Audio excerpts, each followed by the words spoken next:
mfano umerudi zako nyumbani, umetoka mishemishe zako, unarudi nyumbani unakuta mpenzi wako hayupo. Nisikilizeni kwa makini, mpenzi wako hayupo, si ndio? Unampigia simu hapatikani, hata kwa mashoga zake jirani umetafuta hapatikani. Yamepita masaa mawili, ukaona haitoshi, hapana, mbona mwenzangu simpati, ngoja nikajaribu sehemu anayoshindaga. Unaenda, wakati uko njiani unapishana na gari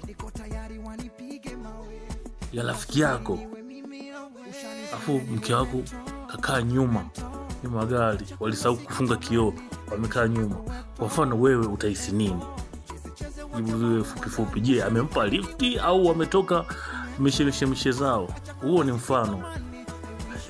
Huo ni mfano. Comment tuone.